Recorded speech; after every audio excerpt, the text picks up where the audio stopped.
India की एक नई सीक्रेट न्यूक्लियर सबमरीन आईएनएस अरिथमन, इसे लेकर दुनिया भर के डिफेंस एक्सपर्ट्स इतने अलर्ट क्यों हैं? और सबसे बड़ा सवाल, चीन को इससे इतनी चिंता क्यों हो रही है? Welcome to Megamind academy. यहाँ हम डिफेंस टेक्नोलॉजी और जियोपॉलिटिक्स को बहुत ही सिंपल और एग्जाम ओरिएंटेड तरीके से डिकोड करते हैं। तो चलिए आज के इस पूरे टॉपिक को स्टेप बाय स्टेप समझते हैं। सबसे पहले हम जानेंगे कि डिटरेंस आखिर होता क्या है और इसकी जरूरत ही क्यों है। फिर हम न्यूक्लियर ट्रायड के कॉन्सेप्ट को डीकोड करेंगे। उसके बाद हम आएंगे आज के मेन टॉपिक पर, आईएनएस अरिधमन, उसकी क्या कैपेबिलिटीज हैं, उसका के सीरीज मिसाइल आर्सेनल कैसा है, और हाँ, सबसे आखिर में ये भी देखेंगे कि इसका इंडो पैसिफिक रीजन के स्ट्रेटेजिक बैलेंस पर क्या असर पड़ने वाला है।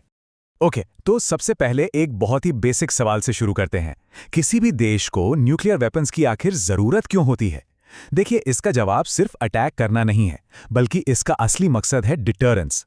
न्यूक्लियर दौर में सिक्योरिटी का सबसे बड़ा पिलर यही डिटरेंस है। मतलब कुछ ऐसा करना कि दुश्मन आप पर हमला करने की सोचे तक नहीं। अब यहीं पर इंडिया की न्यूक्लियर डॉक्ट्रिन बहुत इंपॉर्टेंट हो जाती है। हमारी पॉलिसी है नो फर्स्ट यूज, मतलब हम पहले परमाणु हमला कभी नहीं करेंगे। लेकिन सोचिए, इस पॉलिसी पर कोई यकीन क्यों करेगा? इसे भरोसेमंद बनाने के लिए एक चीज चाहिए जो कि नॉन नेगोशिएबल है, और वो है सेकेंड स्ट्राइक कैपेबिलिटी। इसका मतलब बहुत साफ है, अगर किसी ने हम पर पहला वार कर भी दिया तो हमारे पास इतनी ताकत होनी ही चाहिए कि हम एक जबरदस्त जवाबी हमला कर सकें। और बस यही डर दुश्मन को पहला हमला करने से रोकता है। तो सवाल ये उठता है कि इस सेकेंड स्ट्राइक की 100% गारंटी दी कैसे जाए? मान लीजिए दुश्मन ने अपने पहले हमले में आपके सारे जमीनी ठिकाने, सारे एयरबेस तबाह कर दिए। तब तो फिर जवाब कहां से आएगा? बस इसी प्रॉब्लम का अल्टीमेट सोल्यूशन है न्यूक्लियर ट्रायड। बिल्कुल सिंपल शब्दों में कहें तो न्यूक्लियर ट्रायड का मतलब है कि एक देश के पास 3 अलग-अलग जगहों से न्यूक्लियर मिसाइल लॉन्च करने की ताकत हो। कहां से? जमीन से, हवा से और समंदर से। ये एक तरह का फुल प्रूफ प्लान है। अगर दुश्मन एक दरवाजा बंद कर दे तो आपके पास दूसरा और तीसरा दरवाजा हमेशा खुला रहे जवाब देने के लिए। इंडिया के ट्रायड के भी यही 3 पिलर हैं।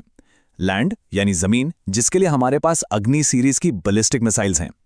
एयर यानी हवा, जिसके लिए हमारे पास रफाल और सुखोई 30 MKI जैसे न्यूक्लियर केपेबल फाइटर जेट्स हैं।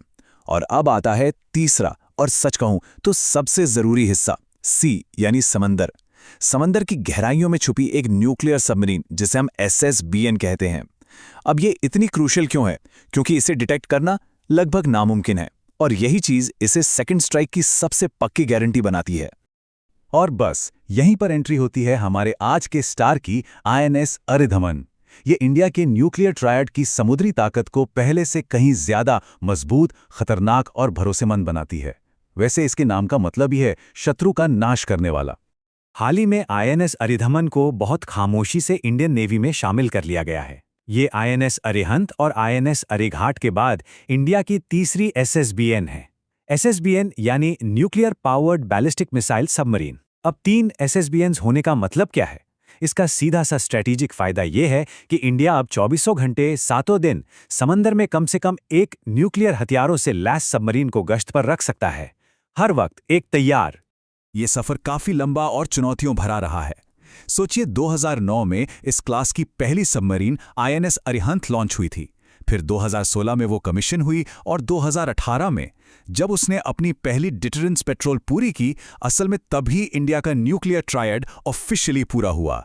और अब आईएनएस अरिघाट और अरिधमन के आने से ये कैपेबिलिटी कई गुना बढ़ चुकी है। लेकिन यहाँ जो बात सच में इंटरेस्टिंग है, वो है अरिधमन और अपनी पहली वाली सबमरीन्स के बीच का फर्क। देखिए, अरिधमन करीब 7000 टन की है, मतलब पहले से बड़ी तो है ही, लेकिन असली गेम चेंजर है इसकी मिसाइल ले जाने की क्षमता।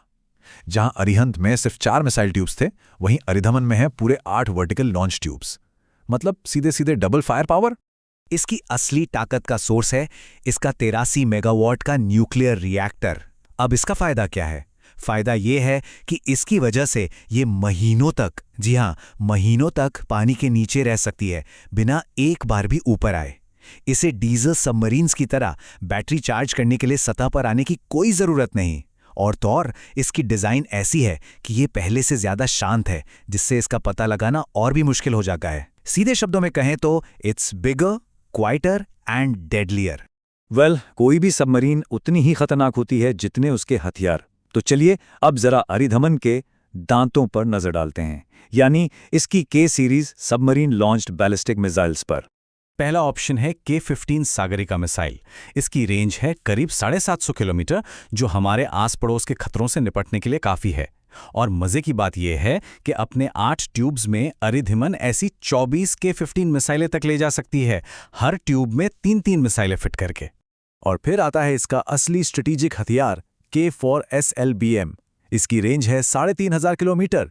ये इंडिया को एक बहुत लंबी दूरी की भरोसेमंद सेकेंड स्ट्राइक कैपेबिलिटी देती है। इसका मतलब क्या हुआ? इसका मतलब ये हुआ कि अरिधमन बंगाल की खाड़ी या अरब सागर की गहराइयों में छिपे छिपे ही चीन के बड़े बड़े शहरों को निशाना बना सकती है, और अरिधमन ऐसी 8 मिसाइलें एक साथ ले जा सकती है। अगर आप डिफेंस और करंट अफेयर्स की तैयारी कर रहे हैं तो इस वीडियो को लाइक जरूर करें और कमेंट्स में हमें बताएं, क्या आपको लगता है कि न्यूक्लियर सबमरीन्स ही भविष्य में डिटरेंस का सबसे पावरफुल टूल हैं? तो अभी तक हमने टेक्नोलॉजी की बात की, लेकिन इस टेक्नोलॉजी का असली मतलब तो जियोपॉलिटिक्स में समझ आता है ना? तो चलिए अब देखते हैं कि अरिधमन के आने से इंडो पैसिफिक और ख़ास तौर पर चीन के साथ हमारे स्ट्रेटेजिक बैलेंस पर आखिर क्या फ़र्क पड़ता है। देखिए, सबसे पहली बात तो ये है कि एक भरोसेमंद समुद्री डिटरेंट के साथ इंडिया उस एलीट क्लब में अपनी जगह और भी पक्की कर लेता है, जिनके पास एक साबित हो चुका न्यूक्लियर ट्रायड है। ये बहुत ही एक्सक्लूसिव क्लब है, जिसमें अमेरिका, रूस, चीन और फ्रांस जैसे देश शामिल हैं। और ये जो बदलाव है, इसे समझिए। पहले क्या था? इंडिया का जो समुद्री डिटरेंट था वो थोड़ा लिमिटेड था। INS अरिहंत एक तरह से टेक्नोलॉजी दिखाने वाली सबमरीन ज़्यादा थी, लेकिन अब अरिधमन जैसी कहीं ज़्यादा काबिल सबमरीन के आने से इंडिया के पास एक बेहद भरोसेमंद, सर्वाइवेबल और लंबी दूरी का सेकंड स्ट्राइक ऑप्शन है। अब चीन के लिए इसका क्या मतलब है? इसका मतलब है कि वो अब इंडिया को हल्के में नहीं ले सकता। उन्हें अब हमेशा ये सोचना पड़ेगा कि समंदर की गहराइयों में कहीं पर एक अनदेखा खतरा मौजूद है जो किसी भी वक्त जवाब दे सकता है। तो आखिर में इस पूरे एनालिसिस का निचोड़ क्या है? INS अरिधमन पर फाइनल वर्ड क्या है? देखिए, बॉटम लाइन ये है कि समंदर पर आधारित न्यूक्लियर कैपेबिलिटी किसी भी न्यूक्लियर पावर की सबसे मजबूत डिटरेंस मानी जाती है। ये एक ऐसी गारंटी है जो दुश्मन को साफ साफ बताती है कि जंग शुरू करने का अंजाम बहुत बहुत भयानक होगा। और INS अरिधमन इंडिया के स्ट्रैटेजिक डिफेंस और इसी गारंटी को पहले से कई गुना ज़्यादा मजबूत बनाती है। ऐसे ही और भी एग्जाम फोकस डिफेंस एनालिसिस के लिए मेगामाइंड एकेडमी को सब्सक्राइब करना मत भूलिएगा।